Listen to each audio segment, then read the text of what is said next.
कैसे हो मेरे प्यारे देशवासियों। आई होप आप सब मज़े में होंगे और अपनी गरीबी का भी अच्छा खासा मज़ा ले रहे होंगे। दरअसल बात कुछ ऐसी है कि 100 करोड़ भारतीयों के पास एक्स्ट्रा पैसे नहीं है। केवल 2% भारतीय हैं जो इनकम टैक्स देते हैं। टॉप 10% लोगों के पास देश की 57.7% की इनकम है। Bloom ventures Indus valley report 2025 के अनुसार भारत की जो राष्ट्रीय आय का 57.7% हिस्सा है वो सिर्फ 10% लोगों के पास है। 1990 में यह आंकड़ा 34% था। नीचे की 50% आबादी का हिस्सा 22.2% से घटकर 15% रह गया है। मतलब गरीबी मार रही। भारत में इनकम टैक्स देने वालों का संकट। रिपोर्ट में बताया गया कि भारत में सिर्फ 2% लोग ही इनकम टैक्स देते हैं और केंद्रीय बजट 2025 में मिली छूट के बाद इसकी संख्या और आगे घटने की भी संभावना है। मतलब सरकार आपसे कमा नहीं पाएगी। इसकी तुलना में चीन में 10% लोग टैक्स देते हैं और अमेरिका में लगभग 43% लोग टैक्स देते हैं। टैक्स देना अच्छी चीज़ है और ये इनडायरेक्टली हमें सपोर्ट ही करता है, हमारे कंट्री को सपोर्ट करता है। बट अगर आप बिजनेसमैन हो तो ज़्यादा बेहतर है। अगर आप सैलरीड पर्सन हो तो फिर 12 लाख का तो चलो मिल ही गया। यूनिकॉर्न पैदा करने के मामले में भी भारत दुनिया का तीसरा सबसे बड़ा देश है। 2024 में भारत में 6 नई कंपनियां यूनिकॉर्न बनी। आपको बता दें कि अमेरिका में 1016 यूनिकॉर्न कंपनियां, चीन में 245, भारत में 117, यूके में 88 और इजराइल में 50 यूनिकॉर्न कंपनियां हैं। अब यूनिकॉर्न होता क्या है?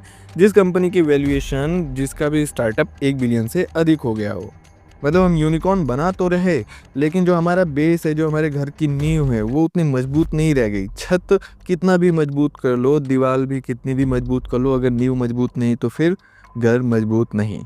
इसी को देखते हुए हम शिक्षा के बारे में बात करें तो विश्व की तुलना में भी हम सबसे पीछे या फिर सबसे कम अपने शिक्षा पे अपने जीडीपी का जो भी हिस्सा होता है वो सबसे कम खर्च करते हैं। सबसे ज़्यादा स्वीडन करता है 6.9% अपने टोटल जीडीपी का, ऑस्ट्रेलिया 5.5%, यूके 5.5%, अमेरिका 5%, चीन 4.1%, थाईलैंड 4%, इंडोनेशिया 3.7% और भारत हमारा प्यारा देश 2.7% सबसे कम शिक्षा पर अपने पूरे जीडीपी का पैसा खर्च करता है।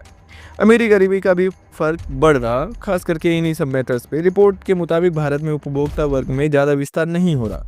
रिपोर्ट में बताया गया कि कंपनियां अब आम उपभोक्ता की बजाय महंगे उत्पादों पर ध्यान दे रही। लग्जरी घरों की बिक्री बढ़ रही जबकि किफ़ायती घरों की हिस्सेदारी पिछले 5 सालों में 40% से घटकर 18% रह गई है। इसे समृद्धि का गहरा होना नहीं कहते, इसे समृद्धि का घटना कहते हैं। घटती बचत और बढ़ता कर्ज। मार्सलस इन्वेस्टमेंट मैनेजर्स की रिपोर्ट में कहा गया कि भारत का मिडिल क्लास और उपभोक्ता का मुख्य संचालक था, अब कठिन दौर से गुजर रहा है। पिछले 10 वर्षों में मध्य वर्ग की बचत दर में गिरावट हुई। भारतीय रिजर्व बैंक की रिपोर्ट में भी कहा गया था कि घरेलू शुद्ध वित्तीय बचत 50 साल के सबसे निचले स्तर पर है। मतलब कहने के लिए हम $5 ट्रिलियन की इकोनॉमी वाला देश बनने की कगार पे हम उधर आगे बढ़ रहे हैं, लेकिन जो हमारे घर का बेस यानी कि नींव है वो धीरे धीरे खोखला हो रहा। मतलब ऊपर जाएंगे तो जाएंगे लेकिन गिरेंगे भी धड़ाम से। आपका क्या राय है नीचे कमेंट बॉक्स में कमेंट करके हमें ज़रूर बताना।